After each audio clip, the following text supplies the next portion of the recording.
आता आपल्या आवडत्या मालिकेचे संपूर्ण भाग मालिका प्रसारित झाल्यानंतर लगेचच पाहू शकता पूर्णपणे मोफत फक्त सन नेक्स्ट वर.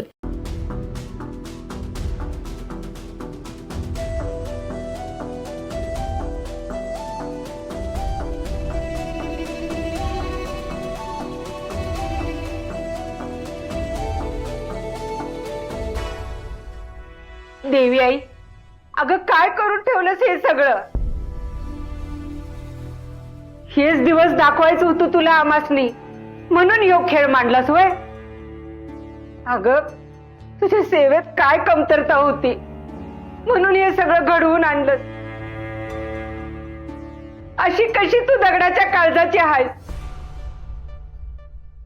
उपास तपास करून तुझ्याकडे काय फकस्त मागितलं? माझ्या नातीच्या लग्नात काय मी विघ्न येऊ नये, सगळं कसं व्यवस्थित पार पडावं एवढंच मागितलं नव मामा. का जास्तीच काय मागितलं तुझ्याकडं? ते आजी, तरी मी तू आमच्या संग अशी वागलीस.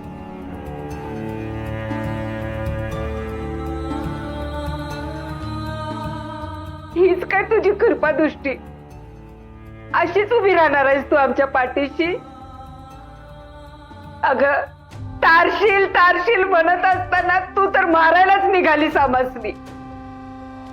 आम्ही तर कवा कुणाचं काय वाईट केलं नाही, मग तू का आमच्या वाईटावर उठली आहेस?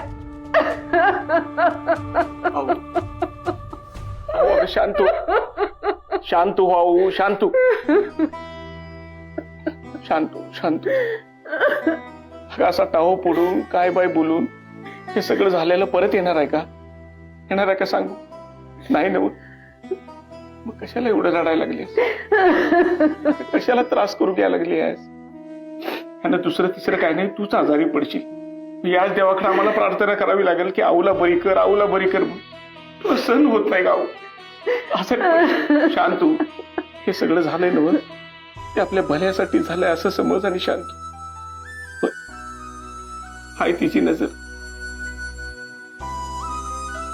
शांतू शांतू.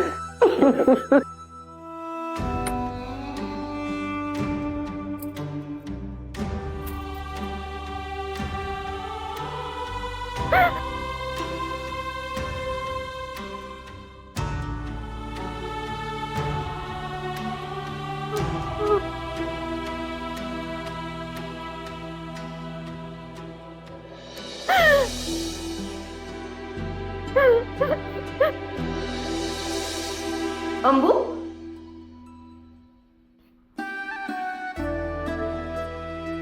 अगं एवढी काय रडायलीस? शांत हो की. सगळ्यांना कायम एवढी हसवणारी अंबू स्वतःच एवढी रडायली वय? अंबू, तू ऐकणार आहेस की नाही माझं? शांत हो बघू आधी. अंबू,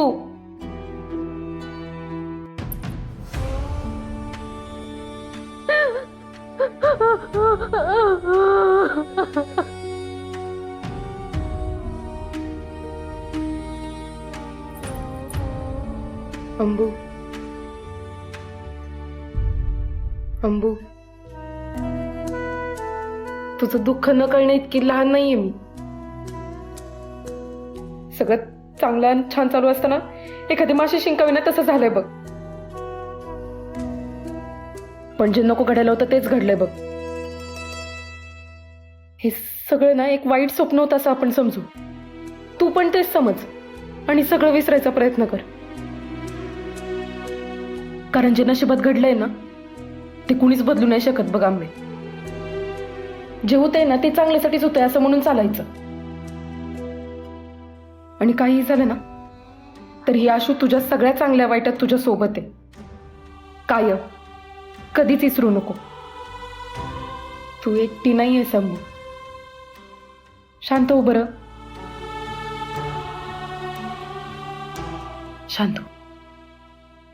अनंबू, सगळ्या गावासमोर तुझं लग्न मोडल्यामुळं तुझ्या दादाची लई वाईट अवस्था झाली अगं. आम्हालाच भगवानच झालंय. आणि त्यात तू अशी रडताना त्याला दिसलीस तर त्याला कसं वाटेल ग?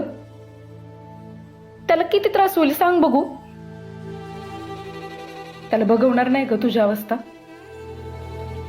त्याचा किती जीव आहे तुझ्यावर माहिती आहे ना व तुला? शांत हो बघू आधी. अंबे, इतका विचार नको करूस ग. असं समज की ही येडच वाईट होती, पण या वाईट वेळात आपल्याला कळलं की काय चांगलं होतं आणि काय नव्हतं. बरंच झालं ना व, वेळीच आपल्याला कळलं की ती लोक कशी होती. तुझ्या चांगल्यासाठीच झालं ना व सगळं. काळजी करू नकोस, आता सगळं चांगलं आणि ठीक होईल. पहिले तू रडणं बंद कर, बंद कर, बस कर.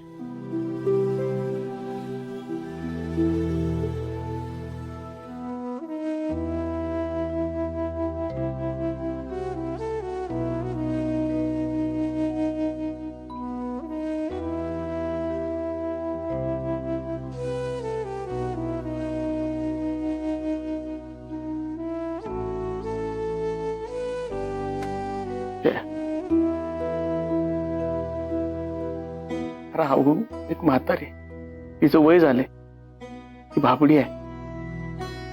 पण तू तरी समजूतदार आहेस, तुला तरी समजायला पाहिजे. असं खचून जाऊन कसं चालेल? तूच जर खचलास तर बाकीच्यांनी काय करायचं? का बाकीच्यांनी हे चुकीचं झालं, हे बरोबर झालं नाही असं म्हणून रडत बसायचं का? सांग बघू. नाही मामा, माझं चुकलं, माझं चुकलं सगळं म्हणून दिवस बघायची हे आली. माझ्या बहिणीच्या भल्याचा विचार नाही करू शकलो. केवढा विश्वास ठेवला तर माझ्या बहिणीने माझ्यावर, आवाळा एवढा. माझा अन्नदादा माझं लगेच थाटामाटात पार पाडल. माझा अन्नदादा माणसं सांभाळतो, नाती जपतो, तो काय बी कमी पडू देणार नाही, सगळं नीट होईल. पण नाही, मी माझ्या बहिणीच्या अपेक्षांचा भंग केला. माझ्या अंबूच्या लग्नाचा भातुकलीचा खेळ केला. मामा, मी कधी स्वतःला माफ नाही करू शकणार. काय बोलायला लागला शेजया? अरे तुझा अंबूर केवढा जीव आहे हे मी नाही, दुसऱ्या कोणी सांगायची गरज बी नाही. अरे काय कमी केलेस तू? जे करायचं होतं ते सगळं केलंच ना. जे काय झालं त्यात तुझी काडीवडी बी चूक नाही बघ. आडवी आली ती नीती, नीतीच्या मनात होतं ते झालं म्हणायचं. पण आता भूतकाळाचा विचार करत बसायचं नाही, भविष्याचा विचार करायचं. झालेलं झालं म्हणायचं, सोडून द्यायचं. आणि हे बघ, स्वतःला तर अजिबात दोष द्यायचा नाही, कारण जगातला सगळ्यात चांगला प्रेमळ भाऊ आहेस तू. अरे तुझ्या नकाची सर पण यायची नाही कुणाला, असा आहेस तू. आणि एक सांगतो, काळजी करायची नाही. जे काय होईल ते समजा आपल्या मनाजोगं होईल बघ. आंबूचं आयुष्य परत एकदा सुरळीत लागल, तिच्या पण मनासारखं सगळं होईल. तिला चांगला नवरा मिळेल, सासू सासरी मिळतील, तिचं पण चांगलं होईल. आता झालेलं ते आपल्याला कळालंच, कुणाच्या बुडाखाली किती अंधार आहे. तू पण नाही, आता समज चांगलं होईल, माझ्यावर विश्वास ठेव. झालं, उगाच मोठ्या मोठ्या बाता करायला काय जाते? कशाला कुणाला खोटा आशावाद दाखवायचा? हा, मी म्हणते काय गरज आहे या समजेची?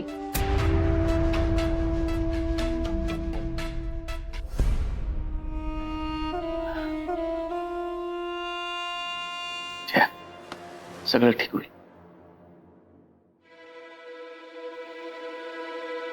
नाही मामा,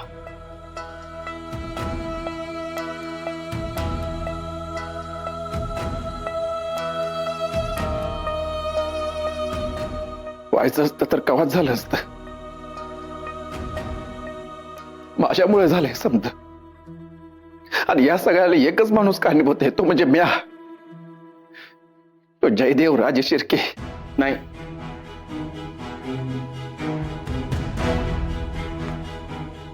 नाही जय,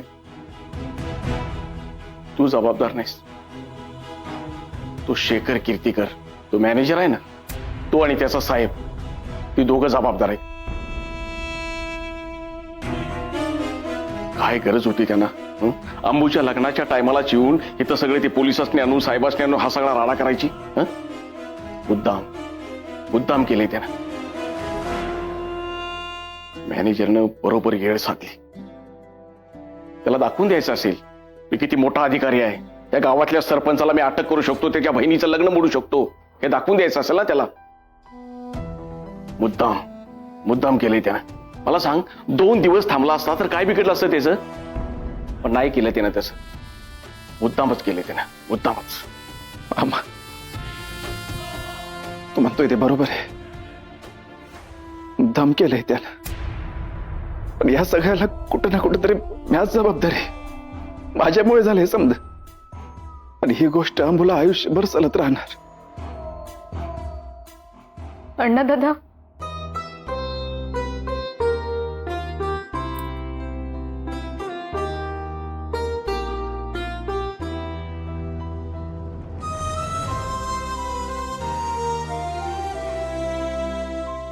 अण्णा दादा,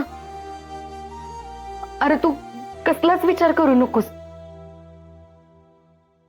माझ्या मनाच्या देवाऱ्यात तुझं जे स्थान होतं ना, ते कायम राहील.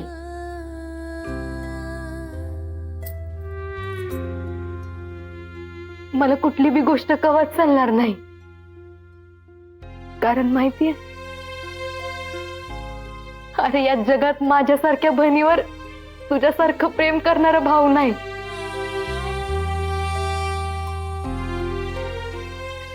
त्यामुळेच ना जगाला आपल्या दोघांच्या नात्याचा हेवा वाटत असणार. आणि हेच सत्य आहे. आणि जग जाहीर बी. कदाचित ती कुणाला तरी खटकत बी असेल, कुणाला पचत नसल, म्हणून माझं लग्न मोडलं असेल. आजकाल माणसांचं काही सांगता येत नाही. त्यांच्यामुळे तू कशाला वाईट वाटून घ्यायलायस? अण्णा दादा, तुला मी एक गंमत सांगू? मला वाटतच होत की माझं लग्नच होऊ नये. आणि बघ, माझी इच्छा तर देवानच पूर्ण केली. आपलं नातं ना लय घट्ट आहे. म्हणूनच त्या देवानं माझं लग्न मोडलं असणार.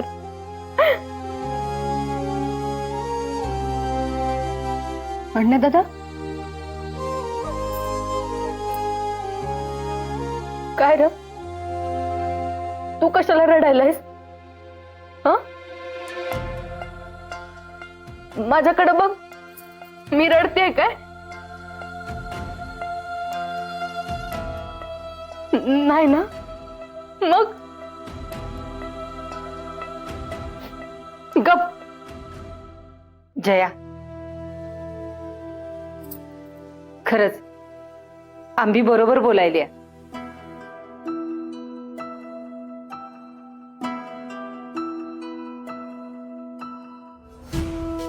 भले मी देवाला जा विचारला असेल की आमच्या संकट असं का केलास बाबा, आमच्या वाटेला दुःखाचा डोंगर का दिलास. जया, जशी तुला तुझ्या बहिणीची काळजी आहे, तशीच तो आपली सगळ्यांची काळजी करत असणार. तो आपल्या सगळ्यांचा विचार करत असणार. आंबीच्या बाबतीत त्यानं नक्कीच काहीतरी चांगला विचार केला असेल, म्हणून हे असं घडवून आणलं असेल त्यानं. माझी खात्री आहे देव आपलं कधीच वाईट करणार नाही. आपल्या आयुष्यात नक्कीच काहीतरी चांगलं घडवून आणेल असा विश्वास आहे मला.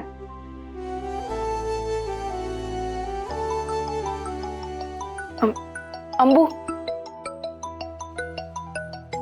तुला फोन आलाय?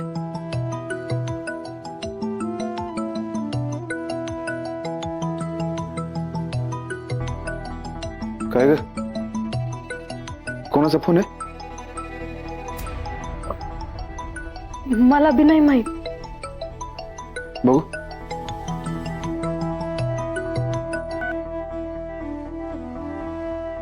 हॅलो.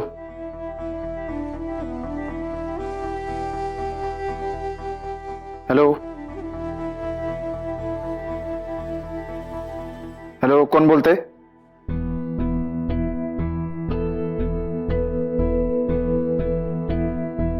कोणच काय बोलणं झालंय? हॅलो. आणि इकडं म्या बघतो. हेल्मेटचा फोन तर नसेल ना?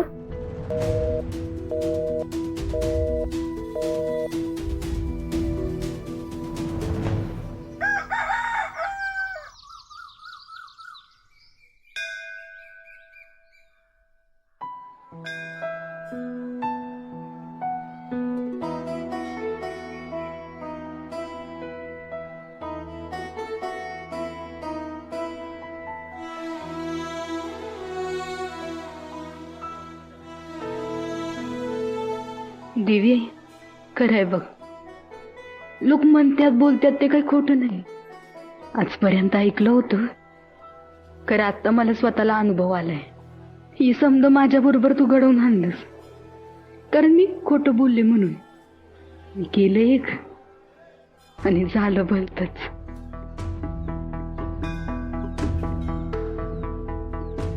हेल्मेटच्या नावाची चिठ्ठी येऊन बी मी त्याचं नाव समजांसमोर घेतलं नाही. तुझ्या नियमाप्रमाणे जो दोरा हेल्मेटच्या हातात असायला पाहिजे होता तो दुसऱ्याच्याच हातात बांधला. ते बी माझ्यामुळं. आणि इथं बी मी चुकले. माझ्याकडनं अशा एक नाही ग, लई चुका झाल्यात. आणि त्या चुकीची शिक्षा म्हणून तू माझ्या लग्नात विघ्न आणलंस. मी खोटं वागले म्हणून माझ्या अन्नदात्याचा सगळ्यांसमोर अपमान झाला. खरंच लई मोठी चूक केली मी. माझं आणि हेल्मेटचं नाव चिठ्ठीवर लिहायलाच नको होतं. देव्याई, माझी चूक झाली, मला माफ कर. अगं माझी चूक पदरात घे. पण देव्याई, मी जे आता करायला जाणार आहे ना ते तुझ्या आणि या मंदिराच्या बी नियमाविरुद्ध आहे. मी माझ्या आणि हेल्मेटच्या नावाची झाडाला बांधलेली चिठ्ठी काढून कुठेतरी लांब फेकून देणार आहे.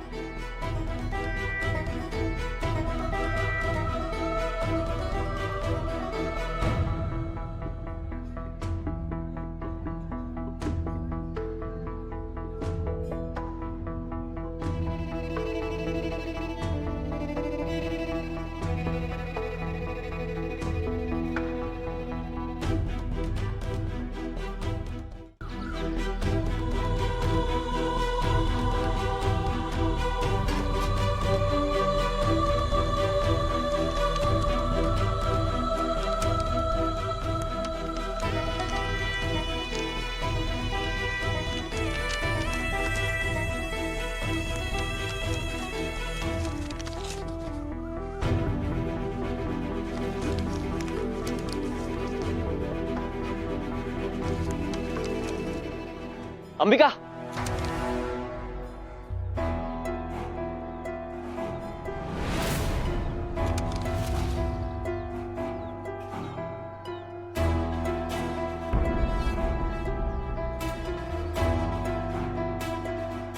अंबिका, अंबिका ग, मला बोलायचंय तुझ्याशी. अंबिका, अंबिका माझं ऐकून तर घे. अंबिका, अंबिका, बस झालं आता एकमेकांपासून पळणं. मी कंटाळलोय या पळण्याला. तसे मला कधी तुला लांब जाऊ द्यायचंच नव्हतं का. जेव्हा एखाद्या व्यक्तीचा श्वास थांबतो ना, तेव्हा तो फक्त एकदा मरत असतो.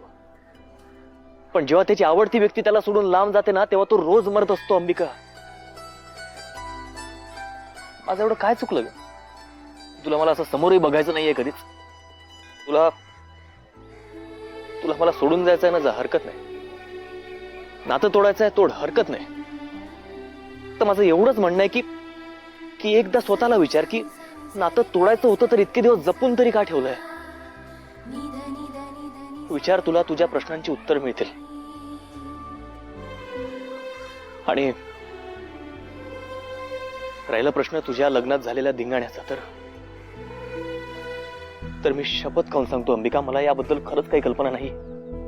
अगं, मला तुझ्या लग्नाच्या दिवशी माहित पडलं की जयदेव तुझा भाऊ. झालं तुझं बोलून? खोटं बोलून झालं? अरे समत्या गावाला माहितीये माझा भाऊ कोण येतो. तुझ्यावरचा ना माझा विश्वासच आता उडालाय. माझी वाट सोड, मला जाऊ दे. अंबिका,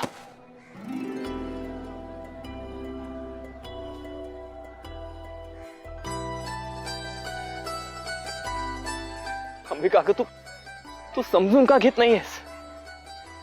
मला खरंच कल्पना नव्हती की माझे अधिकारी येऊन तुझ्या लग्नात दंगा घालतील, तुझ्या भावाला अटक करायला येतील. मी त्यांना खूप समजवण्याचा प्रयत्न केला, पण ते काही ऐकूनच घेत नव्हते. उलट पक्षी ते मला म्हणाले की जर मी त्यांना मदत केली नाही तर ते मला नोकरीवरून काढून टाकतील म्हणून. पण तरीही मी त्यांना खूप समजावण्याचा प्रयत्न केला, पण सगळं व्यर्थ गेलं अंबिका. त्यांनी माझं काही ऐकूनच घेतलं नाही. अंबिका, जेव्हापासून आयुष्यात आलायस ना, आयुष्यात अडचणीच यायला लागल्यात. नको नको ते घडतंय. हितनं पुढं जर माझ्या नजरेसमोर पण यायचा प्रयत्न केलास ना, तर बघ, तोंड पण बघायची माझी इच्छा नाही, कळलं?